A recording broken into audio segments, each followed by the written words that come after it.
I don't want to do like a big exposition. I just want to get right into the conversation. So, real quick, Ilana is the CEO, executive director, or CEO? What do you call it? Oh, Executive director of the Jews of Color Initiative. Rabbi Sidney Mintz is one of the senior rabbis at Temple Emmanuel, and Paul Geduldig is the new CEO of the Jewish Community Center of San Francisco. Did I get that right? Okay.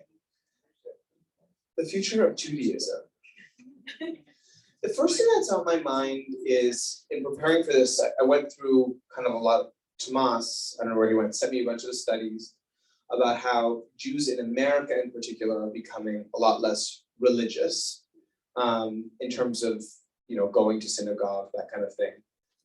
And I wanted to ask, with your respective organizations, where are you in responding to what is at least perceived to be a distancing of Jews from actual, like, the religious part of it? Do you feel like is it in free fall? Are you freaking out?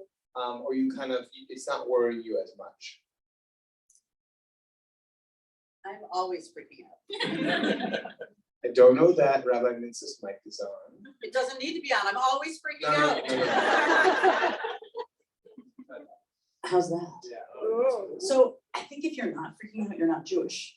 That's my Right. definition. Forget about if your mother's Jewish, your father's Jewish. So this has been a great time of freaking out, but also of great strength. And so I'm going to do a little plug in my answer by not reflecting on just Emmanuel, but on reflecting you, Emmanuel, and saying that one of the biggest parts for me of being a Jew and of working in the Jewish community is that when you are called upon to be a supporter of the Jewish community, whatever that means, that you show up in some way. And so I just want to say Temple Emmanuel is a community supporter of Manny's. And that was just one tiny little way to show that we're part of a bigger web. So I think just being, and if anybody, if you don't know what that is, it's a tiny contribution that you make towards Manny's every month to say, this is an important part of the Jewish community, and I can make a difference by donating $36 a month to be a part of this community. And so I think I will answer by saying that one of the strengths of COVID time has been more of a network and a web for Jews to really see. You don't have to be quote unquote affiliated to feel like they're part of a community. Got it. What about you, Ilana?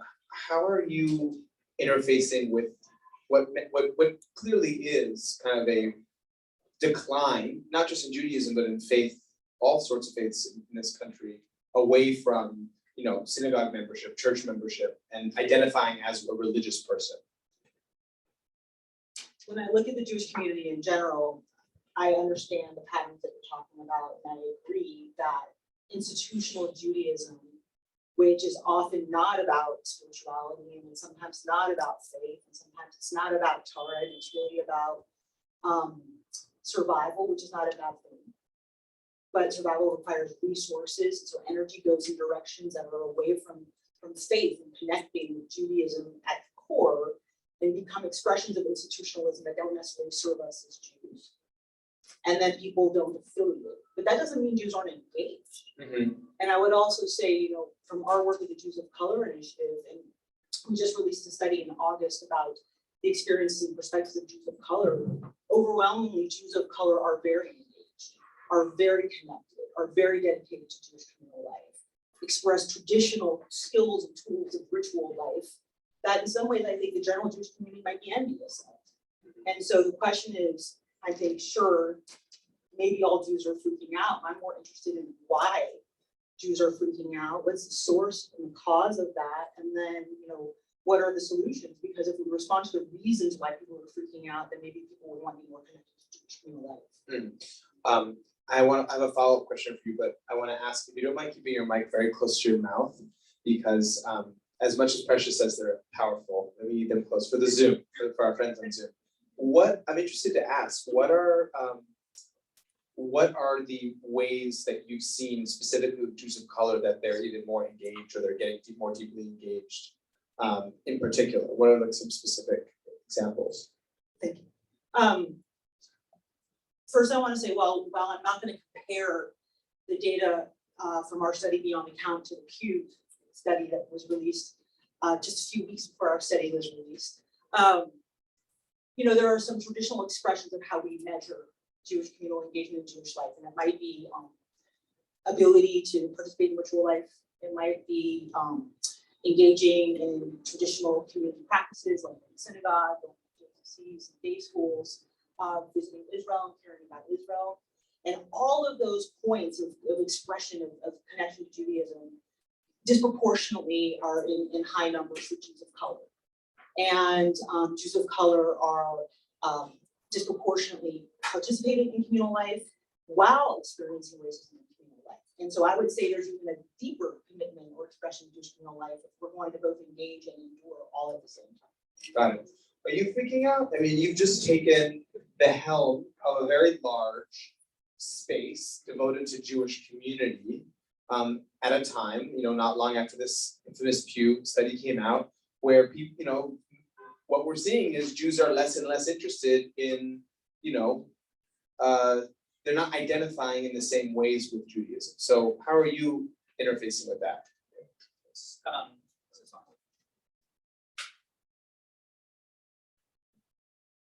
I'm on his board, so I feel like I gotta take care of them. Okay.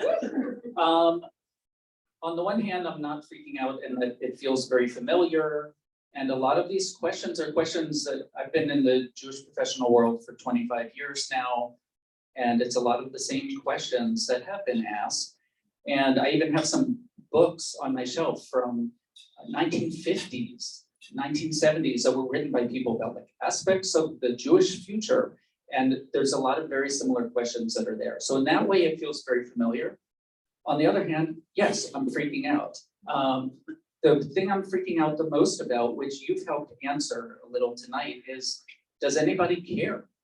Are people gonna come? Why do people still feel a calling or a sense of engagement or connection?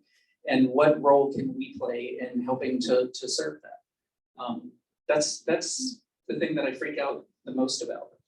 Do you, I guess I kind of heard this, but do you all believe that there is a causal connection between synagogue attendance and the strength of the Jewish faith? Why is everybody looking at me? I mean, because listen, I mean, and I think what I say before, as we continue, I want to invite all of you to also comment, not just in your particular box of like, I run a community space, I'm doing the Jews of color thing, I'm a rabbi. Like, feel free to like, you can be a rabbi tonight. You know what I mean? If you want. Be my guest. Yes and no. Yes and no. It's a Talmudic answer. Meaning that I've been a synagogue rabbi for 25 years. I've been a rabbi for 25 years, so it's a long time. I started when I was 10, I'm 35 years old. And I say yes and no because I am a great believer. Obviously, I've worked in synagogues or been a member of a synagogue for 55 years. And I find great meaning in ritual and life cycle. And I do think there's something about belonging and belonging specifically to a synagogue, which we've had for almost the past 2,000 years since the loss of the big temple, not Temple Emmanuel, the other one, the big temple. But since that loss, that yearning to be a part of the community where ritual and life cycle are centered in your life. And so along with the freak out, I feel hopeful. I feel hopeful because the families who were told, you're gonna have to wait on your bar and bat mitzvah. You keep waiting. They didn't go away. They waited, they kept supporting their institutions. They kept their families close. They did Shabbat on Zoom and tuned in. And then when it came time for us to do it safely, we have had 4 B'nai Mitzvahs on Saturdays. And families, when they got a 9 a.m. slot or a 1:30 slot, it was simcha. It was, you know what, we are still full of the joy and the meaning of being Jewish. So that's why I say synagogues are alive and well, I believe, even though they've gotten smaller, yes. If we look at numbers, they've gotten smaller. But I think in some ways, the last 2 years has deepened people's commitment who are committed to living a Jewish life. Anything else to add? So I've been working at JCC's off and on for 12 years, but I spent 11 years as the executive director of Temple Sinai in Oakland, California. And I had conversations with congregants and visitors that they wouldn't have with the rabbis. They would often say to me things that they wouldn't say to the rabbi. And there were holy moments that happened in that office space as well. And there were holy moments that happened when someone had a parent who passed away and it created the meal train. There was holy moments when a child came home and taught the blessings to the parents. So I think people join initially for one reason, and then they find that there's something richer and deeper. Those who do participate. That being said, there's also very much, especially in the Bay Area, there's like a do-it-yourself mentality. And there's a like, I want a little sprinkle of everything. I want the fusion. So I'm gonna take a little Buddhism, a little Judaism, a little Burning Man festival. And Took mix the it words all right up. out of them now. And I'm gonna mix it all up and I'm gonna do it my way. Now, does that, I mean, back to anxiety and worry, it's like, you know, I was reading the intermarriage statistics, right? And we have to talk about it, we should, right? Before 1980, 18% of Jews responded to the question, were they married to a non-Jew, with yes. Between 2010, 2020, that was 72%. That's a lot, right? That's a huge jump in not a lot of time. And that plus synagogue attendance going down, plus, I feel like these are all anchors to a specific faith. It's like, you are Jewish and your partner's Jewish and you will raise your kid Jewish, and it's an insurance policy that we're gonna continue. Are we worried that because these anchors are kind of coming up, that the faith is just kind of gonna float away? I think that if we step back 5,000 years, I don't think we should be worried that the faith is going to float away. I think we should be reassured that there are people to carry the faith forward into the next version of the synagogue building or the JCC or the whatever it is. We're in a place at this point where we have people who are learned, and we have people who are trained, and we have people who are engaged. And first it's science, but then they can dabble with a little bit of this or a little bit of that, because people have skills and tools and are so connected to their Judaism that we get to transform from this moment to the next. Look in this room. I mean, people could be home and still watching Netflix. And, you know, I guess Netflix and chill is still a thing, or it's gonna become a thing again. And could be, you know, ordering Postmates, but they're here at Manny's. And people are starting to show back up in person because they want to be in community, and they, you know, you talk about interfaith marriage. That doesn't necessarily always correlate with a loss of Jews. It can correlate with an increase in Jews, because if you live in a community when there's not that, I mean, you think back to like in the Torah, people were marrying their cousins and the people in their family, because there were so few Jews. A lot of Jews live in communities where there are not ample Jews to date or to procreate with or to become life partners with. To me, I feel like if that's a reality, we need to support those families to ensure that they're going to have Jewish continuity, meaning the Reform movement said, no, it's not just if your mother's Jewish, you just need to have one Jewish parent. And that way you give people a different portal to understanding that they can have Jewish children. And then you have non-Jews who, even if they never become Jews, feel like they want to support the endeavor, they want to support the faith, they feel like an ally to the tribe. And I think that's something that's very important that's emerged out of interfaith marriage. Let's quickly to the audience, I want to ask, what's like a thing, can you think of like what is one thing or the strongest thing in your life that connects you to your Judaism? Yeah. Like a place or a person, or like what is your anchor? I have family members that are Holocaust survivors. Family I members that are live with. Holocaust survivors. Okay. Yes. What about, are you raising your hand, Kenzie? No, I was waving down. You're waving to your friend. Sorry. Person behind you, yeah? Shabbat dinner. You have Shabbat dinner every Friday night? As a kid, are you doing it now? Okay. That was not a judgy, that wasn't a judgy canvas, moving on. Yes, what were you? Probably my dad, right there. Your dad. So a family Oh. member. Definitely super Jewish father. Let's get one or two more. What's like an anchor? Yeah, all the way to the back. Jewish calendar, cycle. Like the high holidays or what?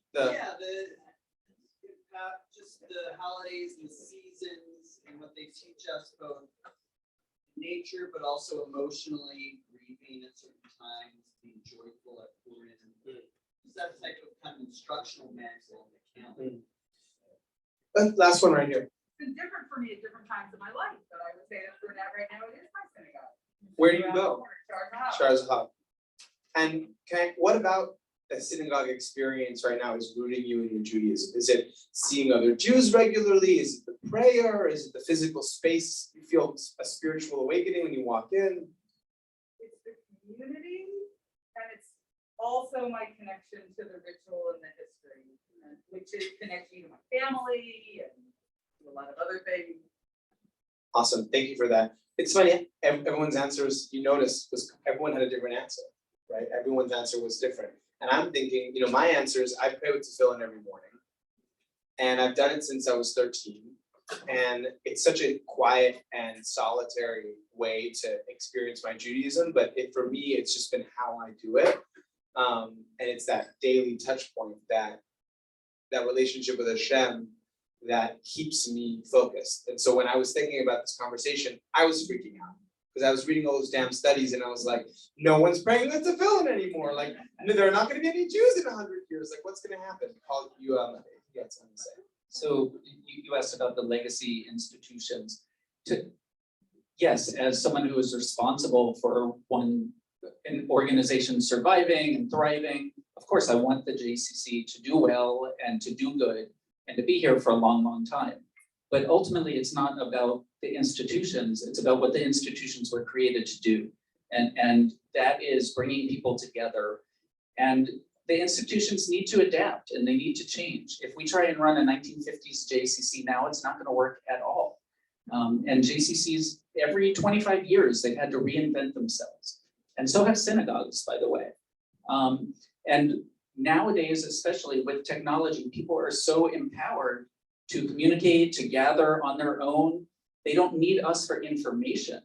You can Google something, you can watch a talk on Rabbi Jonathan Sachs. It's all out there.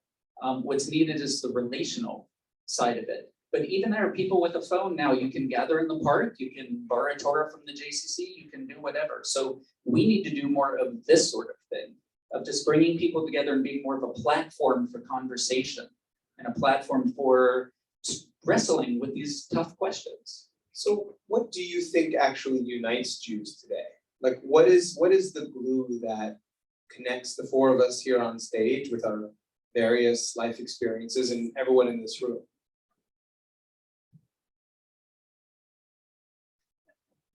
It's funny. We all look to Ilana.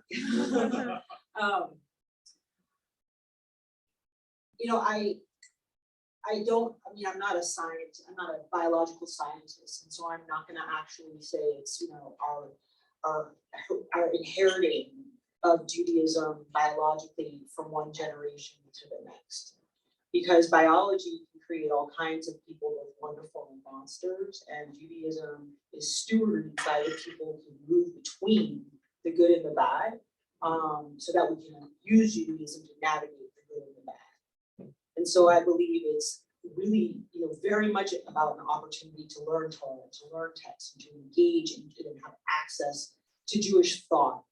And that Jewish thought is interpreted by a diversity of people so that we can develop our own opinions and be learned in our own ways so that we can use Judaism to lift ourselves, lift other people, and engage. I also think that, what allows it to happen is people clearing out obstacles for those of us who are trying to engage, but generation to generation have been held back from Jewish life and have been held back from Torah. We know from the beginning of the Torah, moving into Numbers, it was first, were you of a certain age, were you of a certain gender? Every generation, we get more and more access. More and more Jews get more and more access to Jewish life. And so what also enables it to happen is this clearing out the obstacles for the next generation that's going to be held back, and the generation after that, because that's how we ensure Judaism continues. Can I just also add, I think I would really agree with you about Torah. And it's strange to say as a rabbi that it almost took the isolation and the quarantine of COVID for me to kind of go back to my own Torah. It's like if you're a Jewish professional or you're a teacher or you're a rabbi, you're putting out Torah, you're putting out Torah, you're putting out Torah all the time. And then for me, I got so lonely for Torah that I went back to, duh, right? Like I went back to Torah and I think about that as, I really do believe that Torah is in our hearts, and it's not just what happened for 3,000 or 2,000 years ago. Torah is happening right now, and I also think it's okay to use the word tribe. And you might have joined the tribe in this generation as an adult, but we can say that we're part of a tribe, and it's not biological. But this tribal notion of we are people who have joined along the way over the last 4,000 years, but started out a particular place and a particular, it's hard to say what that word is, nation. I don't want to say race, I don't want to say nation, but it's a group, a communal group. Well, it wasn't, Went on a it wasn't, I journey. mean, it was a family, Mhm. really. I mean, Right. if you believe in that construction of the Torah, I mean, it was literally a mishpacha that it was, 12 brothers, and, that has grown and expanded. And of course, the idea that family has changed. Yeah, I'm listening to both of you. I want to give the opportunity to contribute as well, but it's interesting how we're trying to, I think we all agree that this idea of family is very core. Like I feel familially connected to all of you in some way, whether it's blood, marriage, or this more amorphous idea of Jewish family. There is something there that's very strong. I mean, going to like a shuk in Israel and everyone's like throwing watermelons at each other and like, eating off each other's plate in a way that you'd only do if you were related. I mean, I think that's very special, and I don't know how you qualify that, but yeah, I mean, it's just kind of floating in my head. But we are a very complicated family, aren't we? I'd say it's a complicated family, and I would say I don't think I've met a single person yet who did not have a complicated relationship with Judaism, or if they think of themselves as Jewish, with their Judaism. No one's like, it's perfect. Everyone is wrestling with both beauty and complexity of it. And there are people who, for some people, I'm looking, my cousin Lisa Geduldig is here. I mean, she runs the Kung Pao kosher comedy thing, and that was not a. Oh my God, that's you? I love that. Is it happening this year? Yeah. At the restaurant? Virtually But next year at the restaurant. next year in Jerusalem. Oh, So- it's not at the restaurant? No, next year, yes. But there are Okay, thank people God. that go to that event every year and have gone for, it's almost coming up on 30 years now, and may not even set foot in a synagogue all year. And for them, that's Jewish. There's other people that it's going to the Contemporary Jewish Museum. Other people it's sending their kids to Camp Tawanga, or having an experience outdoor in nature and saying the Shehecheyanu when you see a rainbow, whatever it is. I remember sitting with you outside the cafe, and you're the first person I've talked with in ages who talked about a relationship with Hashem. So, and that stuck with me. And I used to work at a synagogue, and hearing that was like, it really was remarkable to me. But I would say that if we don't recognize the complexity that comes with it, but also find ways to celebrate the joyous and wonderful and fun aspects of it too, it's people aren't going to come. They're not going to want to be a part of it. What complicates your relationship with Judaism? My relationship with Judaism is complicated on every level. It is theological, it is with religious practice, it is accidents of history of my father's side of the family escaping from Poland, my mother's side of the family coming from Egypt as refugees.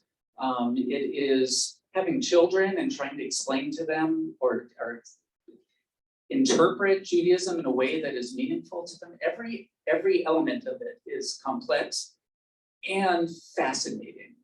And it's part of why, even when I've tried to leave this world, I get sucked back into it. Even when I went and I took 10 months to backpack and volunteer and travel around India and Nepal. And I had some of the most profound Jewish experiences of my life there, because I would see things there and find the Jewish equivalent and see the Jewish practice or the Jewish moment with new eyes for the first time. So for me, that's part of this, it comes back to wrestling, Israel. I love the wrestling. What about you, Ilana? What complicates your relationship with your Judaism? Jewish institutions complicate my relationship with Judaism. I don't feel like I have a particularly complicated relationship with my Judaism. You know, like I have a relationship with Hashem, I have a relationship with text and Torah. If you know me, I'm an intensely curious person and I go right to the books to look for answers. And I understand the pedagogy of Torah, and so I understand the answers aren't really there. But like part of the journey is journeying. I think that Judaism as absorbed by US institutions and as expressed by US institutions. I mean, Reform Judaism in the United States was in, you know, the structure of it was founded upon the Protestant, the model of the Protestant church. And so I was not designed to, you know, find my spirituality standing behind rows of pews, looking up at a person in a white billowing robe who probably never looked like me. So I look elsewhere, and knowing that I get to look elsewhere uncomplicates it. I really identify with that. And thank you for expressing that. I feel like I've had to be, I feel like a wandering Jew in a lot of ways, you know, the old idea of it, because I had to leave. I was brought up Orthodox, and I wasn't allowed to have non-Jewish friends growing up. I wasn't allowed to talk to non-Jews. Like even at gas stations, I remember my parents would say like, just quickly talk to the non-Jew, get what you need to get out. Because, you know, for the fear of assimilation, which is very real in Orthodoxy because you live such a particular lifestyle. And at 14, I went from only knowing Orthodox Jewish men, obviously separated from women, to being in an environment where I had my first Black friend, I had my first Asian friend, I was able to talk to girls. I was allowed, you know, it was a whole new environment, and I had to do it alone, because when you leave the Orthodox community, you leave the community, you lose everything. And so now it's 14, I'm 32 now, and I still feel my Judaism exists very much in a solitary way. So it's different. It's a very different way of addressing that, but I identify with it. Rabbi, I want to ask you the same question. What complicates your relationship with Judaism, if at all? The Jews. It's like you complicate it, because you have to love Yisrael. You have to love the struggle itself if you want to be inside. It's in many ways it's simpler to be outside and pointing and saying that's why I don't belong. I'm not a part of that. But I liken our relationship, my relationship with Judaism, with my relationship to my family. I mean, raise your hand if you have a complicated relationship to one person in your family. Oh my God. Can you do two hands or just one hand? And your feet, put them up to. So if you look at our families as a microcosm of our faith and of our larger, like mishpacha of the Jewish people, it's complicated because we are all multifaceted, because we all have abilities and strengths and things where we have weakness and vulnerabilities, and we're all struggling together. The wonderful thing that makes it easier, I think, less of a struggle, is that we do it together. And I love that you still laid tefillin, and I would say a mindfulness practice linked to tefillin is beautiful because it's a solitary practice and we need that. But we also need more and more this idea of what does it mean to come back together? What does it mean to be together? I remember years ago, way before COVID, 20 years ago, there was a question about, can you have a minyan online? Remember long ago, it was like the Talmud and the internet. If you could actually get 10 people online from places all over the world, could that actually be a minyan? Well, guess what? We did that experiment and it worked, and we want to get off soon now. But I think what is complicated is that we're complicated. And I don't really love simple people that much, or I wouldn't be a rabbi. Gosh, there's so much more we can talk about. I want to open it up to questions in the audience soon, because as a bunch of Jews, I'm sure we all have a lot of questions. It's our creed. But you guys mentioned, so I just have maybe two more quick topics to touch on, and then I want to get to you all. You guys mentioned Israel as a struggle, but I think we'd be remiss not to mention Eretz Yisrael as well, the land of Israel. And you know, one of the statistics I saw today, which I knew in my head, but I didn't realize, is that 86% of Jews are either in Israel or America, right? So really, if you're looking at Judaism, for the most part, you're looking at American Jews or the Jews in Israel. which obviously also means there's just a very strong connection between those two places by nature of where our religion is, and also, of course, the relationship between our two governments and our two countries. Israel. Do we think that the connection to Israel, I guess the question I want to ask, there's so many things we talk about, how is the connection to the land of Israel affecting, in your minds, the future of Judaism in America? Do we have till breakfast is the real question. We don't serve breakfast, actually. We open at 11. We have to talk about this. We have to talk about this because there is a huge generational divide. And again, we have to remember we're sitting at 16th and Mission in San Francisco, in California, in the United States. And this is a predominantly fill in the blank community in many ways, right? We can say what, predominantly quote unquote liberal, progressive, most people are vaccinated, less orthodox.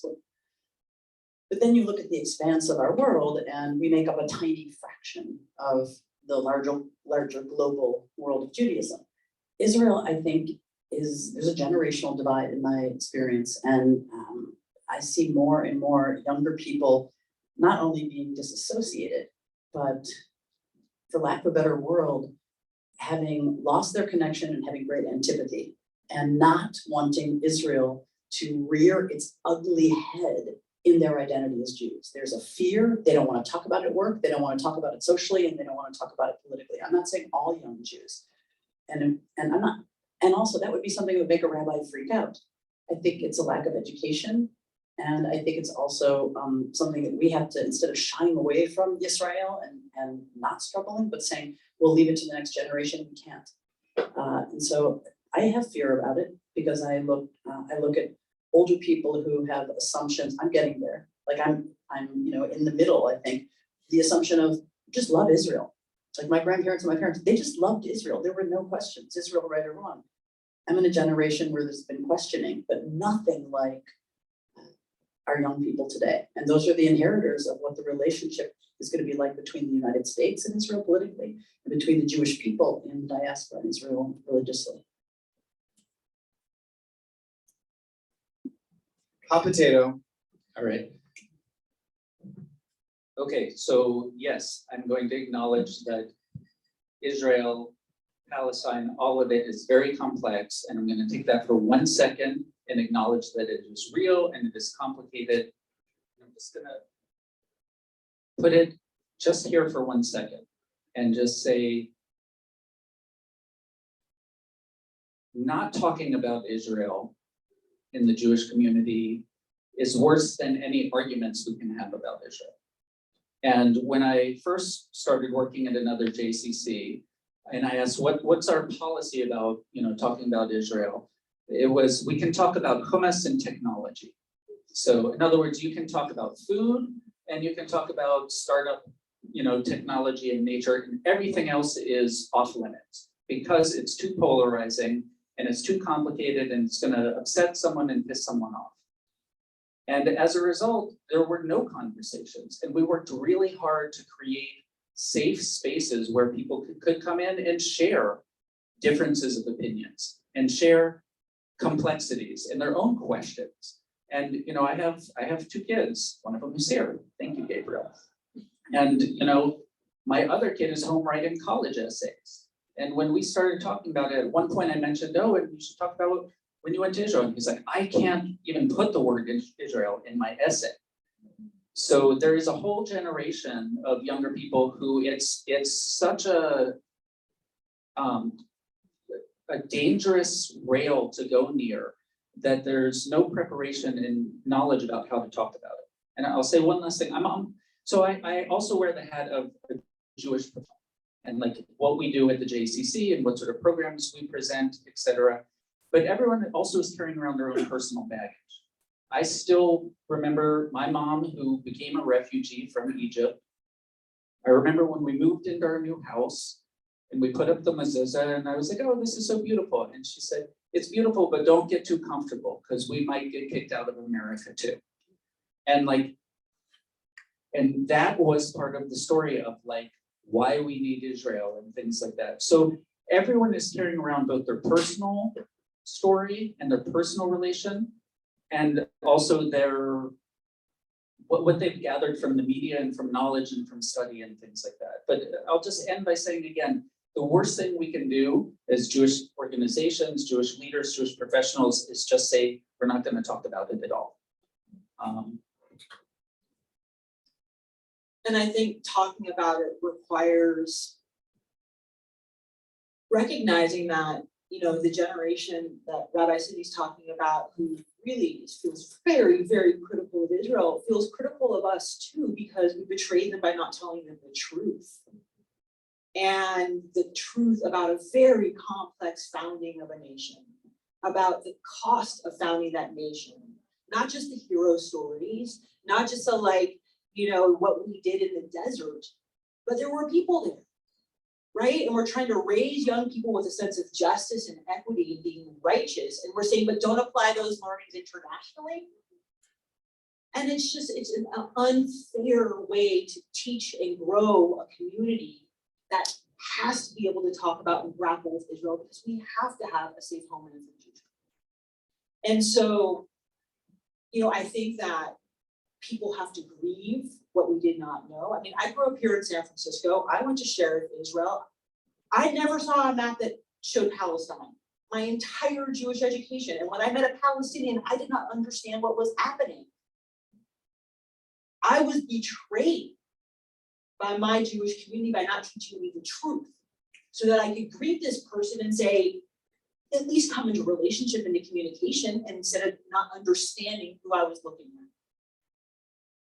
at. And so we have to come to terms with language and tools and educational pathways to talk about the truth, to grieve what's happened.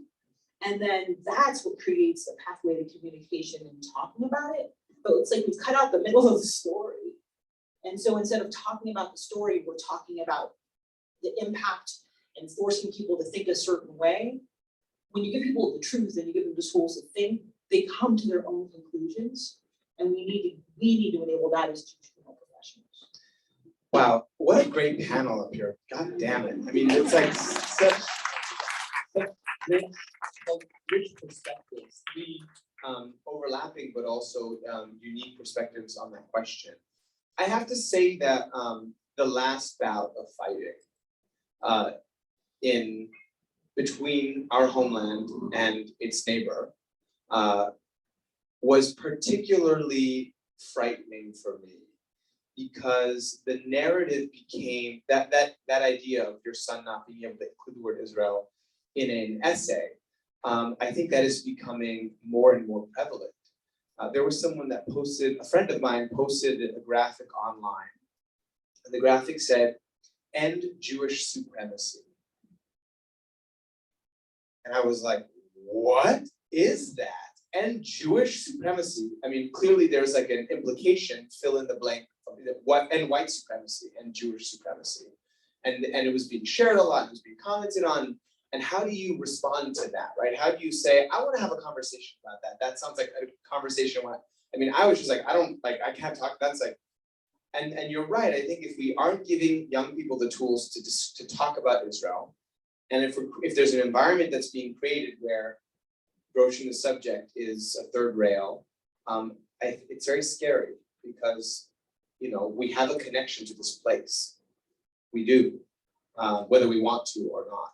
And I think that's probably what people who don't want a connection to Israel, perhaps they're also some frustration around that.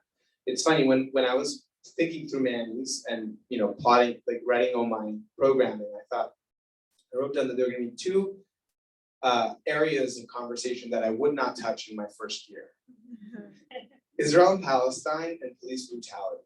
Because my thinking was that I did not have the trust in community to engage in such a difficult set of conversations. I had to earn that trust, that safety, to create a safe place for people. As I'm sure so many of you know, I was not given the opportunity to wait a year to talk about Israel and Palestine. I had to do it very quickly, but I didn't want to touch it. I was like, I can't touch it. And I think that makes me sad now in retrospect, that I felt like I couldn't go there. Please. I just want to, you triggered a memory, which was less than 10 years ago, I was at the JCC in San Francisco. There was there is a fabulous comic whose name is Kamau Bell. And he did, part of his live radio broadcast was called Uncomfortable Conversations. And the day before he was broadcasting live from Canberra Hall, he said, oh, the uncomfortable conversation I want to have is why Jews can't talk about Israel-Palestine tomorrow, live. And they had somebody from Jewish Voice for Peace, and they called me and said, can you think of anybody who tomorrow would get up and talk about why it's so difficult to talk about Israel? And I said, I can't. They said, well, thanks, we'll see you tomorrow. And on the stage, what I said is what I still believe today, when I was talking to somebody from Jewish Voice for Peace, which is almost 75% of what he had to say, I agreed with. There's so much more that we agree with. And also think about any other, going back to this word tribe or family, that existed on the land or is related to a land that isn't fighting about, there haven't been tribal land fights or disagreements, machloket. And somehow Israel it's over here. Like it's this strange thing that there's colonialism. It's a strange thing that we are wrestling with our neighbors and people who were there when we showed up. Somehow there's a particularism about it that seems almost anti-Semitic. Instead of saying, yes, if you're a tribe, there's going to be land wrestling that's going on and it's going to get ugly. And that does not let us as American Jews or Israelis off the hook. But I think that if we look at it in the context of anybody who has a tribal land who is trying to share or has an essence of colonialism or occupation, it happens all over the world. Not to say that we're any different than anybody else. Yeah, feel free to respond to that. I'm going to ask a final question and then we'll get to audience questions. And Ethan, with your permission, we're going to start 15 minutes later. That's okay. All right. I just wanted to come back to your statement around Jewish supremacy and what you say to that. I mean, you say that's anti-Semitic. And that's, part of what's really important in this conversation when we talk about Israel is to not let people get away with conflating Israel and Jews and therefore blaming Jews or using Jews as a universal term to talk about a particular Israel government policy, for example. And the same way we want to be able to call out injustices, the same way we want to be able to call out inequities, we also need to be able to call out anti-Semitism. Totally, 100%. Many snaps to that. Fuck yeah. So let's end with some radical imagination, which I love doing. I don't get to do very often. We have 3 Jewish leaders in the Bay here. And my final question to you is I want you to kind of imagine what you would like the future of Judaism to mean, what you want it to look and feel like. Like, we are on the vanguard here in San Francisco. We are. In many ways, we are. We've earned that title. I think we are fighting for it. What do you want the future of Judaism to touch and feel and smell and mean? What words would you want to come to mind if we're sitting here and by some miracle, 50, 100 years, and we're reflecting on how Judaism has evolved? You guys can take a couple seconds. I have mine because I think, everything's a circle. If it's an hour, it's a circle. Minute 1 and minute 59, somehow I always still come back to each other. Or a shana, a whole year. So I feel like as we're coming to the end of this circle, what I would hope is what kind of started the beginning of this, which is I dream of a world in the Jewish community, and this might seem micro, but if we go back to the beginning, I dream of a 14-year-old son of a Jewish man who gives up his night to come and see his dad on a Jewish panel in San Francisco when he has a lot of homework to do. And he comes and he sits with his mom and his cousin. And when asked, what is it that makes you Jewish? This 14-year-old kid named Gabriel, very Jewish name, great choice, by the way. He says, my dad, and points to his dad. That's the vision in the future of the Jewish people that I want. I love that. Wow. Thank you. Very I can enjoyable. embarrass your kid, you don't have to. I want it to be a lot more like Manny's. I want this. I want a room full of people that come out because they're drawn and curious and interested, and they want to be in dialogue, and they want to hear new ideas and again wrestle with concepts. I want our JCC to be bustling with interesting Jewish conversations and content and art.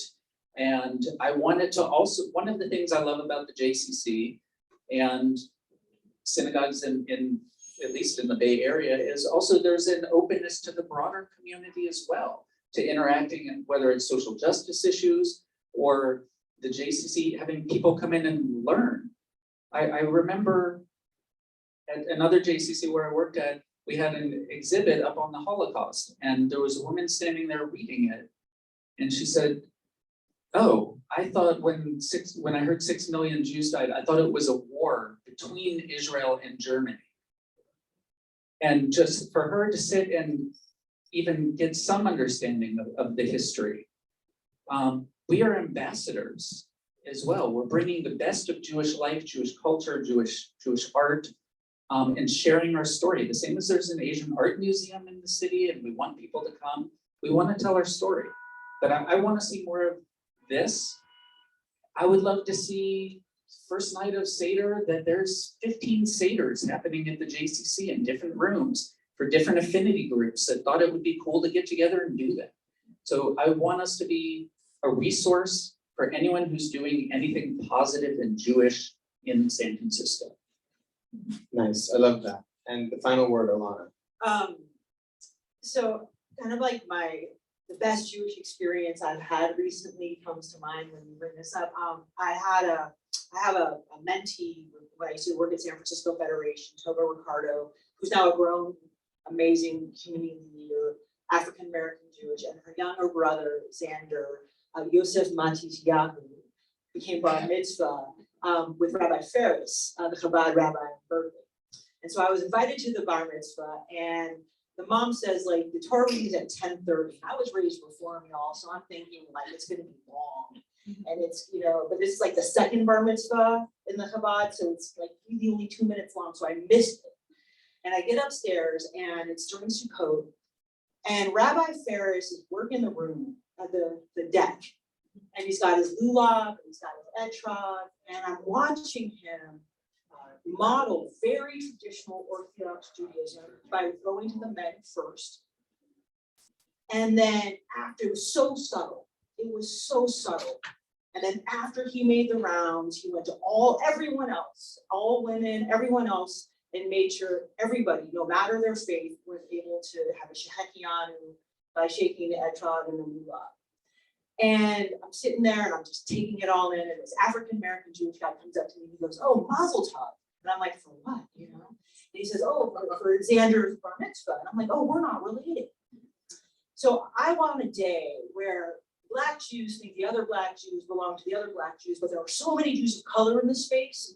And Rabbi Ferris is working, the Chabad rabbi is so sensitively working the gender dynamics, the ritual dynamics, the historical dynamics, and everybody just thinks it's for them. And no one else knows what's going on because they think that shehekianu is for them. That's what I want for the church. I love that. Let's give a round of applause for that. Let's give a round of applause for all communities' vision. We can make it happen. We can build it right here in this room. First of all, Ram, my microphone battery is dying again. Ramses, just FYI, it's dying again. Let's get first question. Raise your hand. I'll call on you. Go ahead. Hi. So I'm the ritual chair at Shar Zahab, and I decided to do a listening campaign to find out why people joined a synagogue as opposed to some other kind of community. And nobody could answer. And one of the things I wanted to ask you was, why don't we talk more about spirituality? Outside of renewal, I have never really heard any Jewish organization talk about like God, connecting to God, faith, and it's really important for people. Why is that missing from our Jewish dialogue so often in public and in our own synagogues? Yeah, I guess I'm actually just noticing, like, I didn't really ask about God or spirituality a whole lot. No, you mentioned Hashem. Okay. I'm gonna push back and say, I feel like we can't stop talking about mindfulness and meditation, how to include that. And I asked our board of directors to imagine if they were a drone during the Chagim, during Rosh Hashanah, Yom Kippur, and Sukkot, how many people went out into the wilderness. We had a meditation in the redwoods that we do every year, where you go and you do mindfulness. We do minyan. I think that it is part of the dialogue. I think the idea of, talking about God is very important, and talking about our spiritual lives is essential. And maybe that's also generational, that we're coming into a time when more rabbis, more leaders in the community are seeing that it's an essential part, because for a while, I think more of my congregants were going to Spirit Rock than were coming to Temple, because I would go to Spirit Rock and I would see that. So I think that it's a good question. I'm pushing back, and also it's a question that we do need to absorb, because we don't want Jews leaving Judaism because they find a lack of spirituality. But let me also, I belonged to a big Reform synagogue in Oakland once, and I was at Torah study, and the rabbi mentioned that they didn't believe in God. And I was so stunned, I could no longer learn from that rabbi, because I wanted to have a relationship with God. And I think particularly in Reform and less observant communities, and particularly with some, with assimilation, there is distance between ritual practice and engaging in tools that then enable spirituality. And I think that, many communities are trying to re-embrace ritual practice as a way to deepen connection to specific Jewish spirituality. And I think it's going to require some resistance to assimilation and some comfort with talking about God. I was on a committee, we were introducing ourselves, and my diversity vector was that I believed in God. And the question was directed to me, but I would just say that I find sometimes that it's hard for me to come out as a spiritual religious person than as a homosexual. You know what I mean? Maybe that's a San Francisco thing, but like I have to be like, I actually believe in God, y'all. And I'm worried. I'm like, am I gonna get judged? Are people gonna think that I'm like, a right winger or something?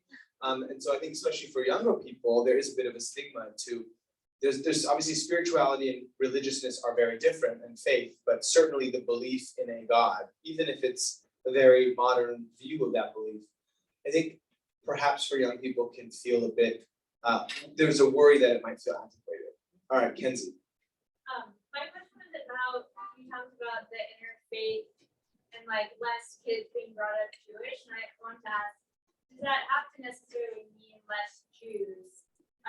Because for me, like my mom is Jewish, my dad's Catholic. I was raised like didn't do anything Jewish, but I almost feel more passionate about Judaism because it was something I found much later. And I was like lucky to find halal in college, and now I live in a Jewish community house and feel very passionate about that. But I wonder, like, do you guys think that there are enough ways for young adults to plug in who maybe didn't have that exposure? Because even though I live in a Jewish community house, I will go to service and feel completely lost, because I feel like I'm coming into a class that started 10 years ago that I have no introduction to. And so I guess I wanted to just say, do you think you're doing, like, what are ways that we can improve beginner lessons for people who are coming into their Judaism that were maybe raised in an interfaith family or whatnot, and ways for, new people, because I think I was lucky enough to find it, but my brother and sister never really got that exposure, so they don't do anything Jewish compared to me. I'm the only one in my family that celebrates the holidays. So just your opinion. So I think when I was a kid, I remember going to a Jewish camp, and they would ask questions like, would you ever marry a non-Jewish person? And the tone of the question was almost like, would you burn down the synagogue? It was so judgment laden. And there was a circle the wagons sort of mentality. And now I think there's a recognition that this is an opportunity. It's an opportunity to reach more people. And by closing the door on anyone, that's not going to help at all. And there are now next generation people that were raised in interfaith households, some of whom had rich Jewish experiences, some had none, some had a mix of different experiences. And we can be a bridge again. And again, having worked in a synagogue for 11 years, it was often the non-Jewish parent that was the one driving the kids to Sunday school and coming in and asking questions and making sure everything was set up for the bar mitzvah or bat mitzvah or whatever. And they were the ones that often were more engaged and more passionate about it. So to me, it's an opportunity to grow Jewish life. I'll respond from the synagogue standpoint, because it's the institution that I think more Jews have a love-hate relationship with, almost than any other. And I'll say that the greatest experiment we ever did was really, I credit Camp Tawanga's idea of people support the things they help create model, which is a program called the Late Shabbat at Temple Emmanuel, which is now 22 years old, and it was and is a next gen program for young adults. And I started it when I was actually a young adult in the Second Temple period, 2,000 years ago. And it was only for people in their 20s and 30s. And what we realized was 22 years ago, there were very few places for beginner Jews, for seekers, for people who wanted to come and felt weird about being in an inter or multi-generational place in the Jewish community for young Jews to show up. And so it wasn't such an easy conversation to say, we're gonna segment it. We're only gonna let people who are 21 to 40 in. But as a result of it, at a certain point, we had 1,000 people coming on Friday nights, and we did the education and we helped people along. We did learner services, and we didn't dumb it down, because I think people were not just there for the beer or to hook up, but they were there for the Torah.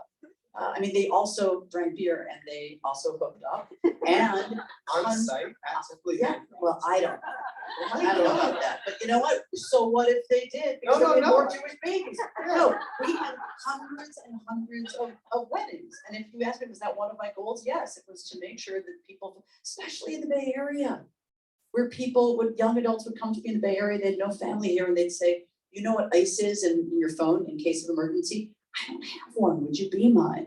And you know what I'm saying, the ICE in your phone.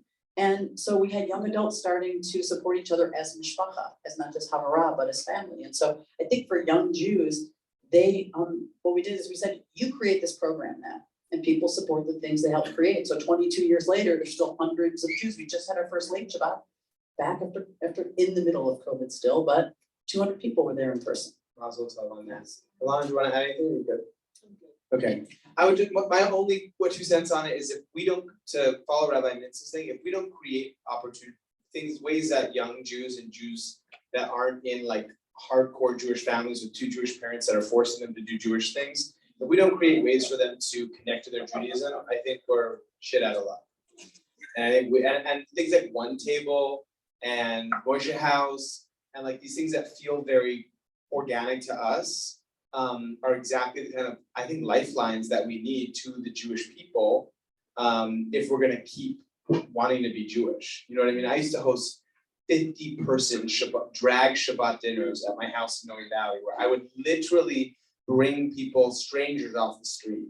I would invite people of every generation, and I would force everyone to get into drag, and we would put heels on every heterosexual that would come into my door, and we'd all cook together, and there would be oil splattered and rice in the air, and wax everywhere. It was so fucking joyous and amazing, and so Jewish too, but in my way.